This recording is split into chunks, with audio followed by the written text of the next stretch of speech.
Today we'll be working in my workbook called The Chronological Study of the End Times, Part 1. And this book covers rapture to midpoint of tribulation.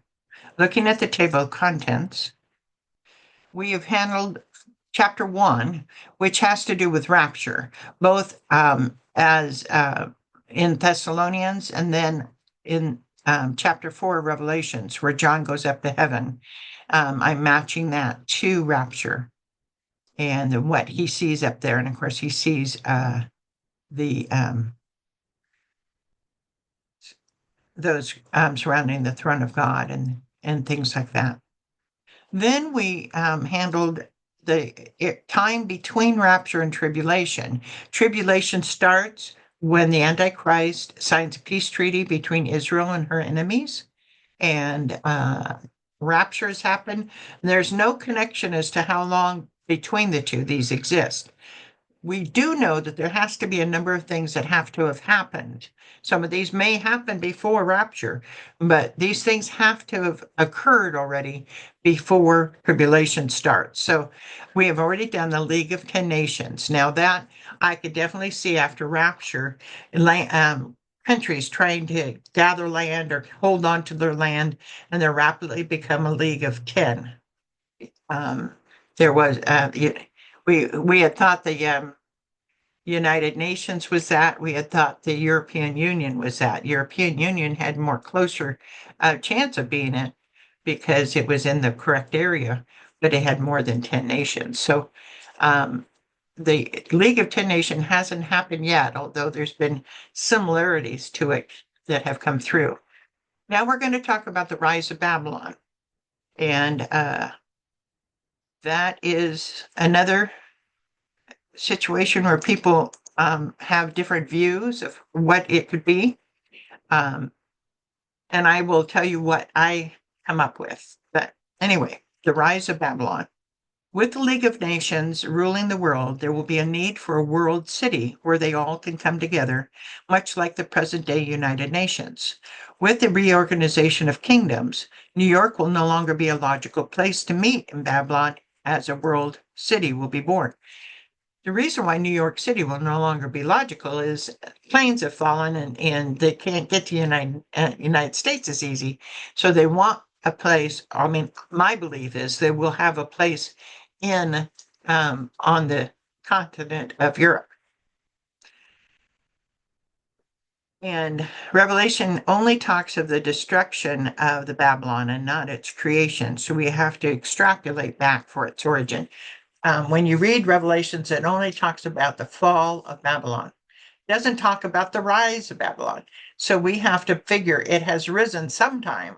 So I'm putting it at this point in time. Now, obviously, again, it could be something that happens before rapture, and then they just concentrate it after rapture. But here's the scriptures that I'm pulling from. Revelation 18, commercial Babylon falls, but in order for it to fall, Babylon has to rise, which is why this scripture is shown here. Revelation 18, 12, 13, 15, 18, 22, 23. I'm pulling because I'm not talking about its fall, I'm talking about its rise. In Babylon, there is merchandise of gold and silver, precious stones and pearls, fine linens and purple, silk and scarlet, every kind of citron wood, every kind of objects of ivory, every kind of object of precious wood, bronze, iron, marble, cinnamon and incense, fragrant oil and frankincense, whitened oil, fine flour, and wheat, cattle and sheep, horses and chariots, and bodies and souls of men. That great city that was clothed in fine linen, purple and scarlet, and adorned with gold and precious stones of pearls, that great city in which all who had ships on the sea became rich by her wealth. The sound of harpists, magicians, flautists, and trumpeters, craftsmen of any craft, and the sound of a millstone, the light of a lamp, and the voice of the bridegroom and bride. Now, some people have considered this describes Rome, and Rome is, of course, in the right location for it. We will probably we'll probably talk about Rome. So, what are the merchandise of Babylon?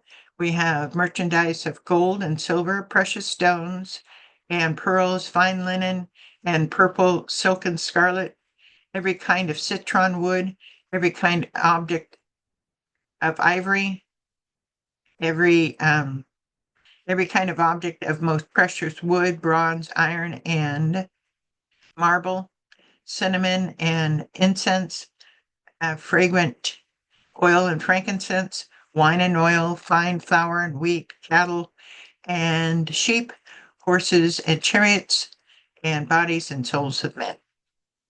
But it is a great city clothed in, the great city that was clothed in fine linen, purple and scarlet, and adorned with gold and precious uh, stones and pearls. How do we know it has a port? Because it has ships that are coming into it. What kind of musical instruments can be heard in this city? Harpists, magicians, flautists, and trumpeters. 3 other items are shown to happen in Babylon. They are crafts, millstone, voice of the bridegroom and bride,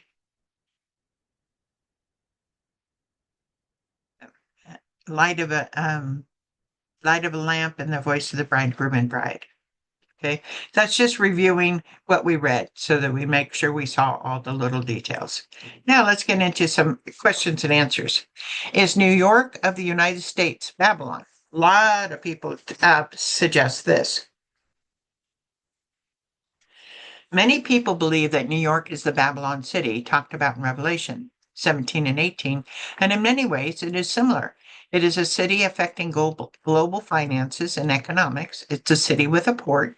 It even has the United Nations situated in it, and the faith of the people of New York is certainly not true Christianity. But one problem with New York being the future Babylon is its location. After rapture and then after many of the events of the tribulation, New York is far distant from kings and nations ruling out of the old Roman Empire. The second problem with New York being the future in Babylon is it does not fit with other prophetic scriptures of Jeremiah 50, 51, and Isaiah 13, which indicate that Babylon is in the land of the Chaldeans. Jeremiah's judgment against Babylon starts with Jeremiah 51, the word that the Lord spoke against Babylon and against the land of the Chaldeans by Jeremiah the prophet. But Jeremiah and Isaiah's prophecies have not happened yet, so we know they are about the future Babylon. So New York is mostly ruled out because of its location, I would say. Is Rome Babylon? Now, I think you have more evidence of that. Rome has a stronger case of being the future Babylon than New York City. It's a rich city. It presently controls or influences many countries. It has a port. It could certainly become the future religious center of the world, as it is a major religious center now. It is in good location, as in the area of the old Roman Empire. Also, many of the colors and descriptions of the Babylon can also be used for Rome, clothed in purple, silk, and scarlet, the sound of music, the marriage of bride and groom. The apostles and early believers even thought of Rome as Babylon. Peter, in ending his first epistle, uses this code name for Rome. 1 Peter 5:13, she who is in Babylon, elect together with you, greets you, and so does Mark, my son. King James translates she as the church. Many Bible scholars have also attributed the 7 mountains mentioned for religious Babylon as being the hills around Rome. Revelation 17:9. There's a mind which has wisdom. The 7 heads are 7 mountains which the woman sits, the woman being Babylon in the Revelation. Although since these 7 heads are attached to the beast that she is riding, and mountains are also can mean kingdoms, the 7 mountains can be the 7 kingdoms that exist at the end of time. Rome would also greatly welcome the one world religion if they were in control of it. If Rome was the future Babylon, you could certainly understand the fight for control of the world between religious Babylon and the 10 kings, which later brings about the downfall of religious Babylon. There are also many great books written by religious scholars giving credence to the theory that Rome is the future Babylon. The strongest evidence against Rome being Babylon is still the prophecy of Jeremiah 50:51 and Isaiah 18 that have not yet been fulfilled about Babylon east of the Chaldeans. Is Jerusalem Babylon? We know that Jerusalem will become a great city after rapture, as we know that the temple will be rebuilt. Much of the future prophecies center on or around the city and the land of Israel. We know that they will mistakenly see the Antichrist as the Messiah, as he will bring peace. We also know that the Antichrist will desecrate the temple, call himself God, and make image of himself there for people to worship. We know that the Jews will flee the city at this point, and we know that there will be a great earthquake at the end of tribulation that will split Jerusalem into three parts. All this that happens to Jerusalem parallels what is to happen to Babylon. Its rise as a city, its becoming possibly a center for the one world religion, and its destruction. We also know that Jerusalem, Israel, was often called the harlot by God when it worshiped other gods rather than the one true God.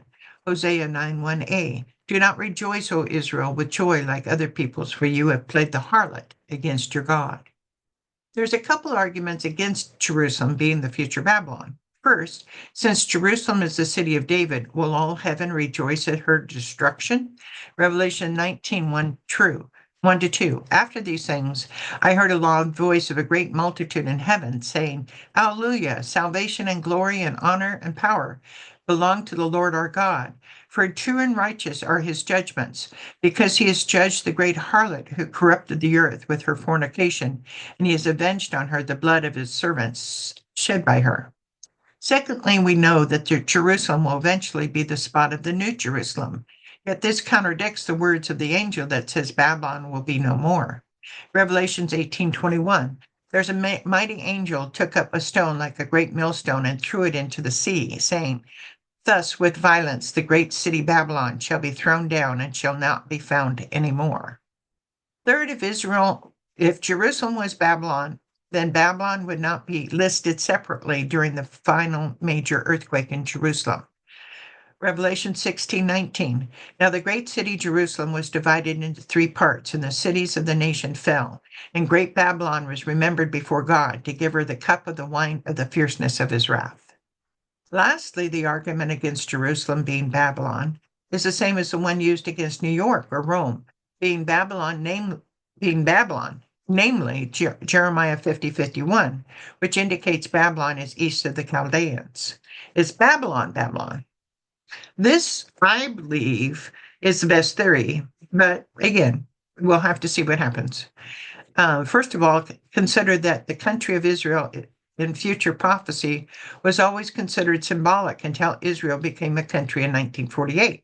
So if Israel is Israel, could not Babylon be Babylon? Babylon has always been the center of religious discord with God. Our first knowledge of this is when the Tower of Babel is built contrary to God's instructions. God had told Noah and his family to be fruitful and multiply and fill the earth. And yet the Tower of Babel was built under the leadership of Nimrod, grandson of Ham, to reach the heavens, make a name for themselves, and stay in one location, which is in Genesis 11:4. Babylon and Babylonia continued to grow and be a thorn in the side of Israel. In 2 Kings 20:16 through 18, and in Isaiah 39, as it is the same story, Isaiah warns Hezekiah that all the riches that Hezekiah had will someday be taken by Babylon. 2 Kings 20:16 through 18. Then Isaiah said to Hezekiah, Hear the word of the Lord. Behold, the days are coming when all that is your house and what your fathers have accumulated until this day shall be carried to Babylon. Nothing shall be left, said the Lord. And they shall take away some of your sons who descend from you, whom you will beget, and they shall be eunuchs in the palace of the king of Babylon.